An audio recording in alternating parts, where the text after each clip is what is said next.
राधे रानी सरकार की जय। हे गोपाल राधे कृष्ण गोविंद गोविंद। हे गोपाल राधे कृष्ण गोविंद गोविंद। हे गोपाल राधे कृष्ण गोविंद गोविंद। हे गोपाल राधे कृष्ण गोविंद गोविंद। हे गोपाल राधे कृष्ण गोविंद गोविंद। हे गोपाल राधे कृष्ण गोविंद गोविंद। हे गोपाल राधे कृष्ण गोविंद गोविंद। हे गोपाल राधे कृष्ण गोविंद गोविंद। राधे गोविंद गोविंद कृष्ण गोविंद गोविंद। राधे गोविंद गोविंद कृष्ण गोविंद गोविंद। राधे गोविंद गोविंद कृष्ण गोविंद गोविंद। राधे गोविंद गोविंद कृष्ण गोविंद गोविंद। आ जाओ हे गोपाल, आ जाओ नंदलाल।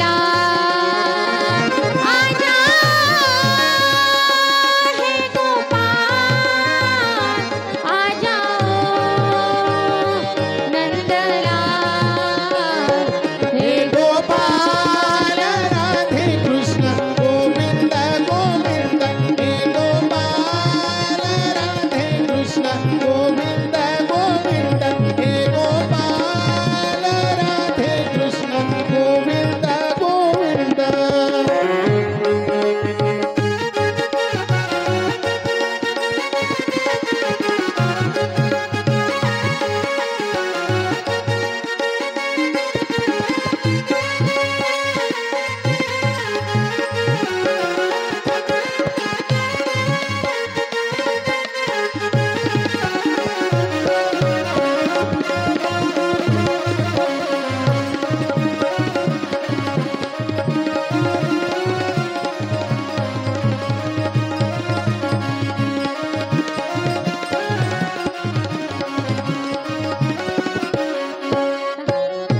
गोविंद गोविंद कृष्ण गोविंद गोविंद। राधे गोविंद गोविंद कृष्ण गोविंद गोविंद। राधे गोविंद गोविंद कृष्ण गोविंद गोविंद। राधे गोविंद गोविंद कृष्ण गोविंद गोविंद। आ जाओ हे गोपाल, आ जाओ नंदलाल। आ जाओ हे गोपाल, आ जाओ नंदलाल। हे गोपाल राधे कृष्ण गोविंद गोविंद। हे गोपाल राधे कृष्ण गोविंद गोविंद। हे गोपाल राधे कृष्ण गोविंद गोविंद। हे गोपाल राधे कृष्ण गोविंद गोविंद। गोपाल कृष्ण भगवान की जय। श्रीमद्भागवत महापुराण की जय। राधे रानी सरकार की जय।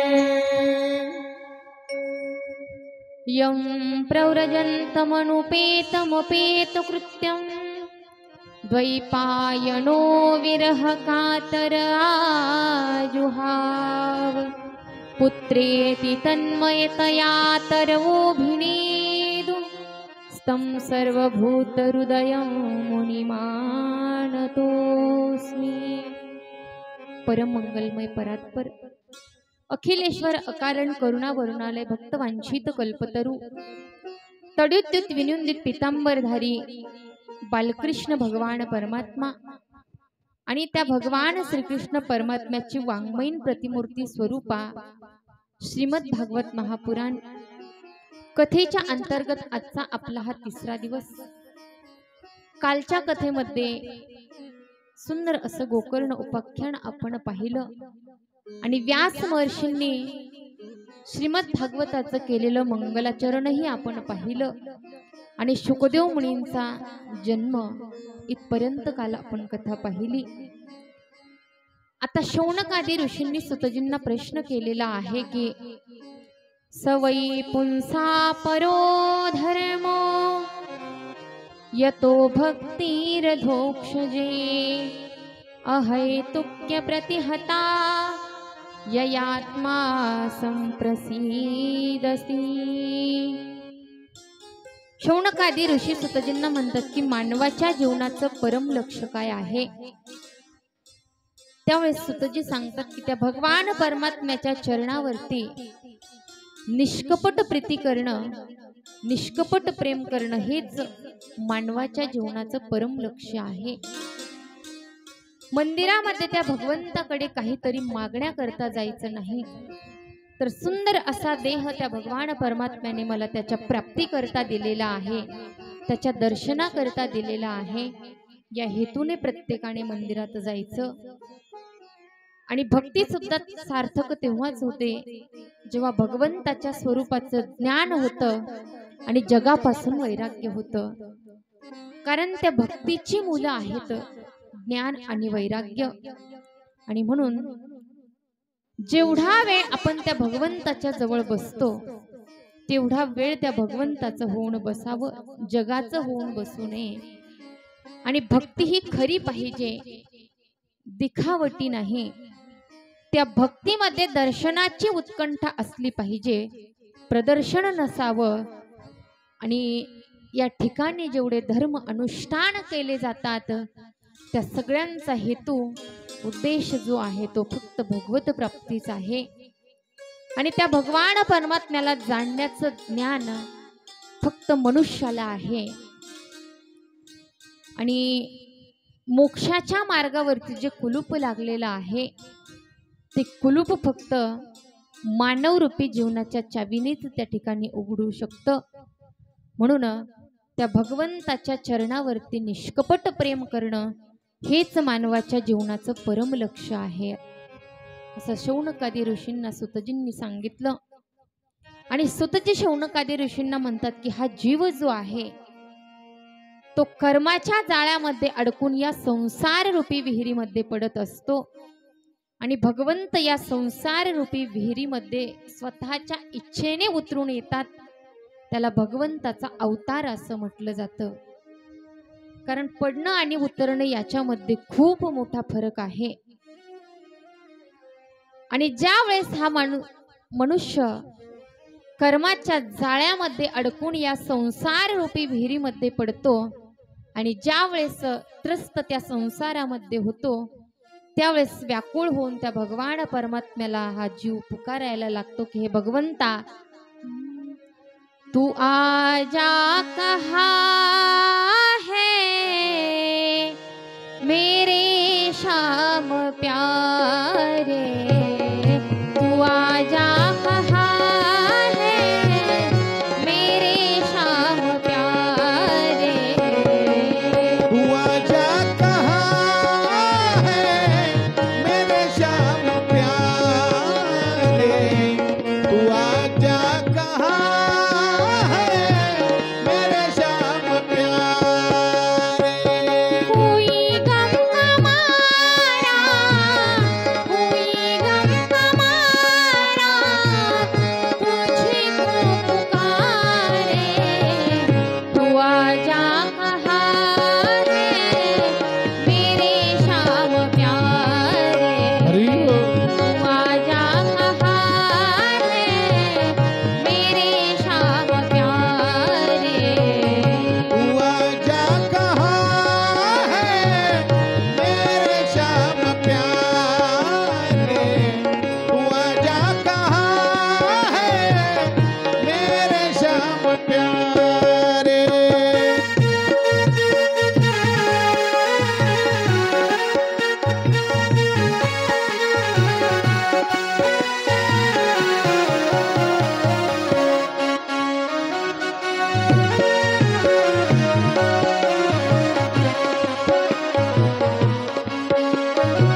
ज्यावेळेस हा जीव या संसारातील तापांनी त्रस्त होतो, त्यावेळेस भगवान परमात्म्याला पुकारायला लागतो की हे भगवंता, तू आजा कहाँ है मेरे श्याम प्यारे. आणि त्याच वेळेस भगवान परमात्मा या संसार रूपी विहिरीमध्ये उतरून येतात आणि त्यालाच भगवंताचा अवतार असं म्हणतात. मग शौनकादी ऋषी सुतजींना म्हणतात की भगवंताने जर जन्म घेतले तर भगवंताचे जन्म किती आणि अवतार किती. तर म्हणतात की भगवंताचे 24 अवतार आहेत, त्याच्यामध्ये मुख्य 10 आहेत आणि त्याच्यातही मुख्य 2 आहेत, ते म्हणजे राम आणि कृष्ण. कृष्ण अवतार हा परिपूर्ण अवतार आहे. पुढे शौनकादी ऋषी सुतजींना म्हणतात की ज्या श्रीमद भागवताचा उपदेश तुम्ही आम्हाला करताय, त्या श्रीमद भागवताची रचना कोणी केली. तर सांगतात की पाराशर सत्यवती नंदन भगवंताचे कला अवतार असणारे व्यास महर्षी एक वेळेस आपल्या कुटीमध्ये अत्यंत अस्वस्थ अवस्थेमध्ये बसलेले असताना सुंदर असा भजनाचा आवाज त्या व्यास महर्षींच्या कानावरती पडला. नारायण नारायण श्रीमन्नारायण नारायण नारायण नारायण नारायण श्रीमन्नारायण नारायण नारायण. नारायण नारायण श्रीमन्नारायण नारायण नारायण.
श्रीमद् भागवत महापुराण की जय, राधे रानी सरकार की जय।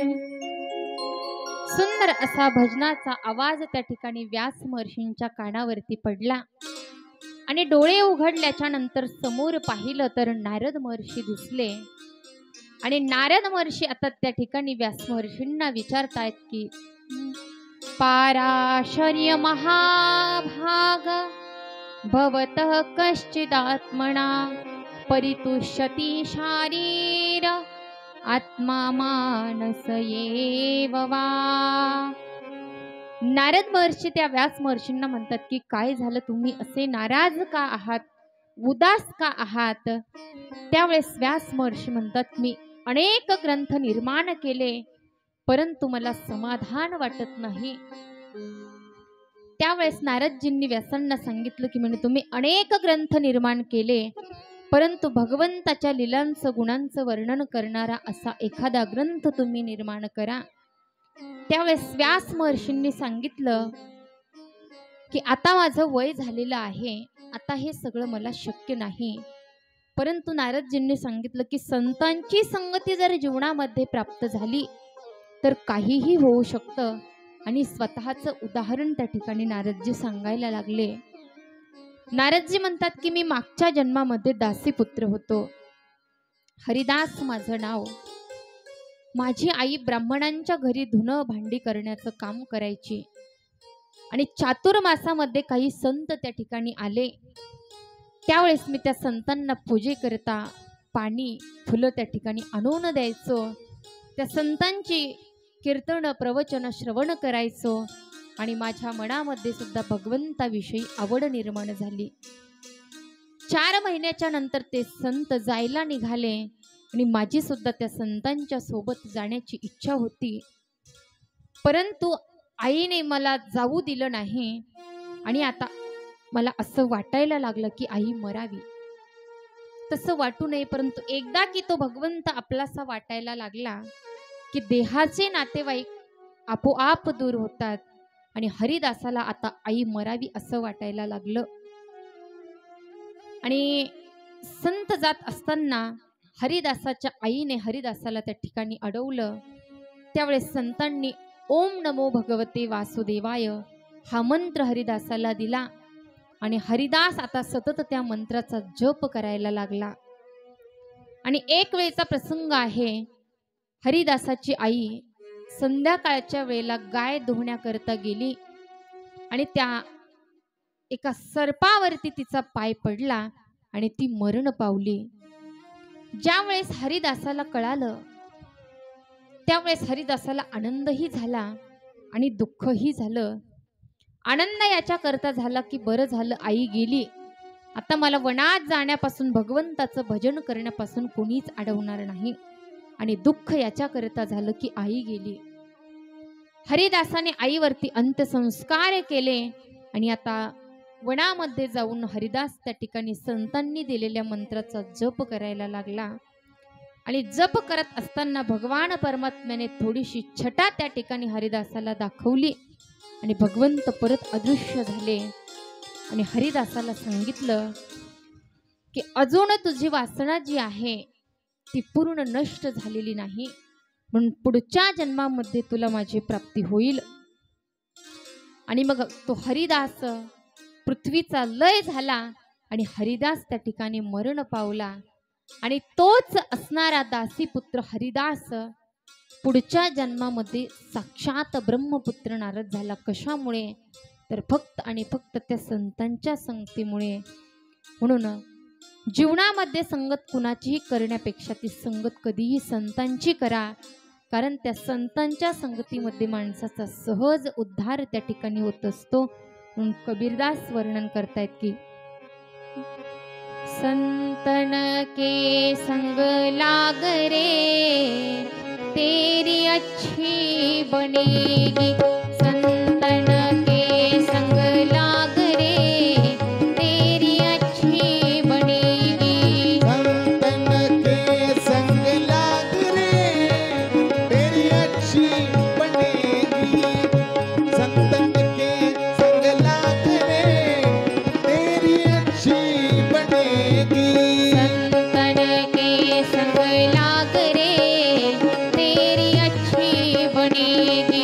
संतन के संग लाग रे तेरी अच्छी बनेगी। संतन के दंड उठायचा असेल दंड उठा. तेरी अच्छी बनेगी। संतन के संग लाग रे तेरी अच्छी बनेगी। अच्छी बनेगी तेरी बिगड़ी बनेगी। अच्छी बनेगी तेरी बिगड़ी बनेगी। अच्छी बनेगी तेरी बिगड़ी सजेगी। अच्छी बनेगी तेरी बिगड़ी बनेगी।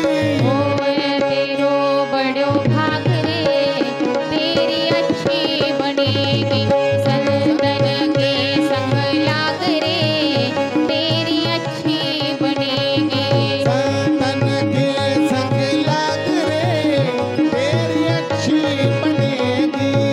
संतन के संग लाग रे तेरी अच्छी बनेगी।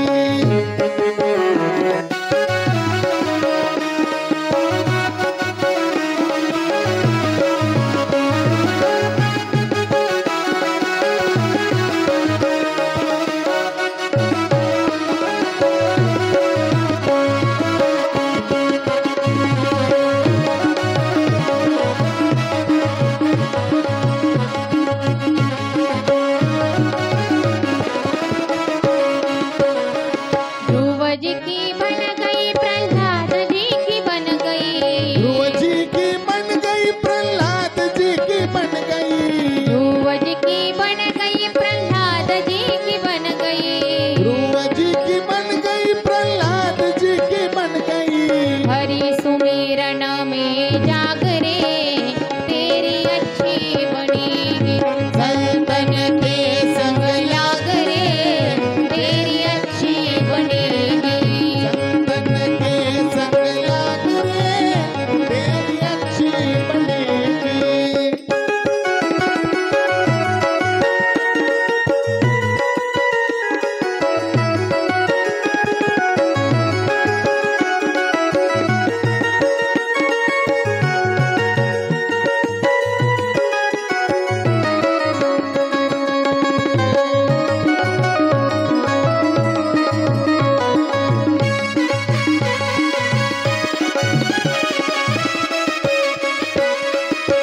कागा से तो है हंस करे गो। कागा से तो है हंस करेगो। कागा से तो है हंस करे गो। तो है हंस करेगो। मिट जाए उर के दाग रे तेरी अच्छी बनेगी। संतन के संग लाग रे तेरी अच्छी बनेगी। संतन के संग लाग रे तेरी अच्छी बनेगी। संतन के संग लाग रे तेरी अच्छी बने तेरी अच्छी बने तेरी अच्छी बनेगी। नारदजींनी त्या व्यासांना सांगितलं की संतांची जर जीवनामध्ये संगती घडली तर काहीही होऊ शकतं आणि म्हणून तुम्ही त्या ग्रंथाचं निर्माण करा. त्यावेळेस व्यासांनी डोळे बंद केले आणि भगवंताच्या सगळ्या लीलांचं दर्शन व्यास महर्षींना झालं आणि पाहता पाहता 18,000 श्लोकांचा असणारा हा श्रीमद भागवत ग्रंथ तयार झाला. श्रीमद भागवत महापुराण पुराण की जय. आता श्रीमद भागवतासारख्या ग्रंथाला प्राप्त करून अतिशय आनंदित मनामध्ये व्यास महर्षी झाले. परंतु प्रश्न निर्माण झाला की हे भागवत आता द्यावं कुणाला. कारण चांगली जी गोष्ट आहे ती माणूस सहजासहजी स्वीकारत नाही. जसं दुधावाल्याला दूध घरोघरी जाऊन विकावं लागतं तसं दारूवाल्याला घरोघर जावं लागत नाही. लोक स्वतःहून त्याच्याकडे येतात आणि म्हणून व्यास महर्षी विचार करायला लागले की हे भागवत नेमकं द्यावं कुणाला. लक्षात आलं की माझाच मुलगा आहे, परंतु तो तर जन्माला आल्याबरोबर वनामध्ये निघून गेलाय, त्याला आणावं कसं. त्यावेळेस व्यास महर्षींनी आपल्या 2 शिष्यांना बोलावलं आणि या 18,000 श्लोकापैकी सुंदर असे 2 श्लोक त्या शिष्यांना शिकवले की ज्या श्लोकामध्ये भगवंताच्या स्वभावाचं आणि स्वरूपाचं वर्णन केलेलं आहे. आणि व्यासांनी सांगितलं की ज्या ठिकाणी माझा मुलगा शुकदेव ध्यानस्थ बसलेला असेल त्या ठिकाणी जाऊन तुम्ही हे श्लोक म्हणा. आणि आता ते मुलं त्या ठिकाणी ज्या ठिकाणी शुकदेव मुनी ध्यानस्थ बसलेले होते तिथे ते मुलं आले आणि सुंदर असा श्लोक त्या मुलांनी गायला की ज्या श्लोकामध्ये भगवंताच्या स्वरूपाचं वर्णन केलेलं आहे. वरहापीरं नटवरवपुः कर्णयो कर्णिकारकं बिभ्रदवास कनककपिशं वैजयन्ती च माला रन्ध्राणवेणोरधरसूधया पूरयन् गोपवृन्दे वृन्दारण्यं स्वपदरमणं प्राविशद्गीतकीर्तिः. सुंदर असं भगवंताच्या स्वरूपाचं वर्णन या श्लोकामध्ये केलेलं आहे की तो भगवंत कसा आहे. तर सुंदर असा मोर मुकुट त्या भगवंताने आपल्या माथ्यावरती परिधान केलेला आहे. पितांबर तो नेसलेला आहे. गळ्यामध्ये वैजयंती माळा आहे. कानामध्ये कण्हेरीची फुलं आहेत. आणि संध्याकाळच्या वेळेला भगवंत गायी चारून त्या ठिकाणी येत होते आणि वृंदारण्यामध्ये भगवंत प्रवेश करतायत. आणि भगवंत त्या वृंदारण्यामध्ये प्रवेश करत असताना ते बाकीचे जे गोपाळ होते ते भगवंताच्या कीर्तीचं त्या ठिकाणी गायन करतायत. असं सुंदर वर्णन त्या ठिकाणी शुकदेव मुनींनी ऐकलं आणि शुकदेव मुनी विचार करायला लागले की अरे हा भगवंत जर एवढा सुंदर आहे तर मग मी का निर्गुण निराकाराचं ध्यान करतोय की ज्याला कसलाच रंग नाही, रूप नाही. रंग नहीं रूप नहीं, नहीं वर्ण छाया, नहीं वर्ण छाया. रंग नहीं रूप नहीं, नहीं वर्ण छाया, नहीं वर्ण छाया. रंग नहीं रूप नहीं, नहीं वर्ण छाया, नहीं वर्ण छाया. निराकार निर्गुण तुझी रघुराया, निराकार निर्गुण तुझी रघुराया. मैं गुलाम तेरा, मैं गुलाम तेरा, मैं गुलाम तेरा, मैं गुलाम. मैं गुलाम तेरा, मैं गुलाम तेरा, मैं गुलाम, मैं गुलाम, मैं गुलाम तेरा, मैं गुलाम तेरा. आणि मग शुकदेव मुनी म्हणतात हा भगवंत एवढा सुंदर आहे तर त्याचं दर्शन मी केलं पाहिजे. उठून निघाले परंतु परत मनामध्ये विचार केला दिसायला तो भगवंत सुंदर आहे परंतु स्वभाव जर त्याचा चांगला नसेल तर. कारण जो दिसायला सुंदर आहे त्याचा स्वभाव चांगला असेलच असं सांगता येत नाही. म्हणून परत मनाला आवर घातला आणि परत त्या ठिकाणी ध्यानस्थ बसले. त्यावेळेस त्या शिष्यांनी सुंदर असा दुसरा श्लोक गायला की ज्या श्लोकामध्ये भगवंताच्या स्वभावाचं वर्णन केलेलं आहे. अहो बकीयं स्तनकालकुटं जिघ्रांसया पाययदप्यसाध्वी लेभे गतिं धातृचितं ततोऽन्यं कं वा दयालुं शरणं व्रजेमि. त्या भगवंताचा स्वभाव कसा आहे तर जी पुतना भगवंताला मारण्याकरता आपल्या स्तनामध्ये विष भरून आली होती त्या पुतनेच्या बाबतीत भगवंत विचार करतात की ही चांगली वाईट कशीही असो परंतु हिने मला मारण्याच्या हेतूने का होत नाही परंतु मला दूध पाजण्याचं स्तनपान करण्याचं काम या पुतनेने केलेलं आहे. आणि म्हणून जी गती देवकी मैया, यशोदा मैया, रोहिणी माता, आदिती माता यांना द्यायची. तीच धातृचीत गती भगवंताने त्या पुतणीला दिली. एवढा दयाळू कृपाळू तो भगवंत आहे. आता शुकदेव मुनी विचार करतायत की तो भगवंत जेवढा दिसायला सुंदर आहे तेवढाच त्याचा स्वभाव सुद्धा सुंदर आहे आणि याचं दर्शन मी आता केलं पाहिजे. म्हणून शुकदेव मुनी त्या मुलांना म्हणतात की तुम्ही सुंदर असे श्लोक गायले, अजून म्हणा. परंतु त्या मुलांनी सांगितलं आम्हाला 2च येतात, परंतु तुम्हाला जर असे अजून श्लोक ऐकायचे असतील तर आमच्या गुरूंकडे तुम्हाला यावं लागेल. शुकदेव मुनी म्हणतात कोण आहेत तुमचे गुरु? त्यावेळेस त्या मुलांनी सांगितलं तुमचेच वडील व्यास महर्षी. आता मात्र वनाचा त्याग शुकदेव मुनींनी केला आणि व्यास महर्षींकडे येऊन त्यांना नमस्कार केला आणि म्हणतात की पिताश्री, कृपा करून ती कृष्ण कथा तुम्ही मला सांगा. आता व्यास महर्षींना अतिशय आनंद मनामध्ये झाला. व्यास महर्षी म्हणतात की जो मुलगा जन्माला आल्याबरोबर वनामध्ये निघून गेला, मी अरे पुत्रा थांब असं म्हणत याच्या मागे जात होतो, परंतु मागे वळून सुद्धा त्याने पाहिलं नाही. आज तोच भगवंताचे गुण कीर्ती ऐकल्याच्या नंतर एखाद्या चुंबकाप्रमाणे त्या ठिकाणी खेचला गेलाय. आणि व्यास महर्षी म्हणतात की तुझ्या करताच, तुझ्यासारख्या परमहंसा करताच मी ही संहिता तयार केलेली आहे. आणि म्हणून त्या ठिकाणी व्यास महर्षींनी आता ही श्रीमद भागवताची संहिता शुकदेव मुनींना प्रदान केली. आणि त्याच शुकदेव मुनींनी ज्यावेळेस परीक्षिती राजाला 7 दिवसामध्ये मरण्याचा शाप भेटला, त्या परीक्षिती राजाला त्या शुकदेव मुनींनी 7 दिवस ही श्रीमद भागवताची कथा सांगितली. शौनकादी ऋषी स्वतःजींना म्हणतात की हा परीक्षिती कोण आहे आणि त्याला 7 दिवसामध्ये मरण्याचा शाप का भेटला?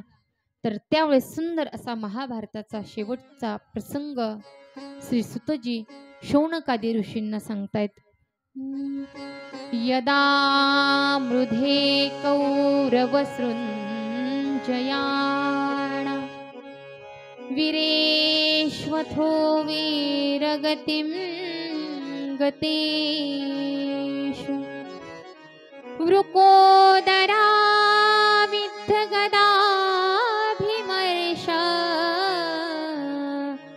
भग्नोरुदण्डे धृतराष्ट्रपुत्रे. ज्यावेळेस महाभारताच्या युद्धामध्ये सगळे कौरव मारले गेले, पांडवांना विजयश्री प्राप्त झाली, त्यावेळेस शेवटचा जो आहे दुर्योधन, तो अत्यंत घायाळ अवस्थेमध्ये त्या युद्धभूमीवरती पडलेला आहे. आणि तो त्या युद्धभूमीवरती पडलेला असताना अश्वत्थामा त्या ठिकाणी गेला आणि अश्वत्थामा म्हणतो की दुर्योधना, तुला मी त्या राजसिंहासनावरती बसताना पाहिलेलं आहे, आज तुझी ही अवस्था मला पाहवत नाहीये. कारण त्या दुर्योधनाच्या जंघेवरती भीमदादाने गदा मारली होती आणि अत्यंत घायाळ होऊन तो त्या ठिकाणी पडलेला होता.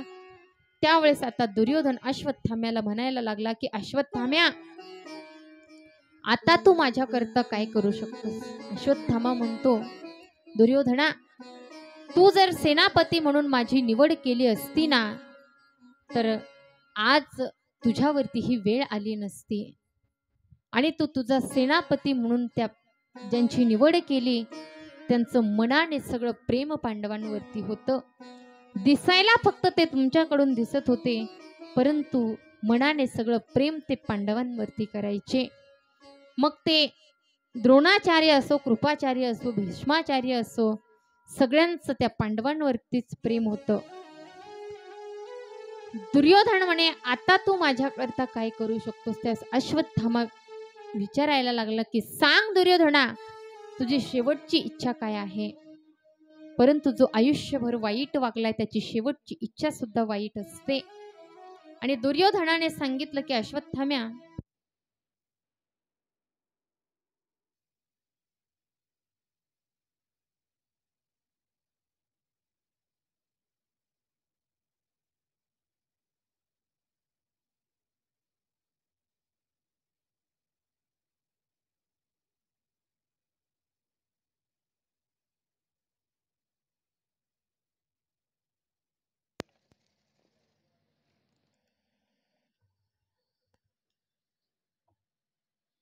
गोपाल कृष्ण भगवान भगवान की जय.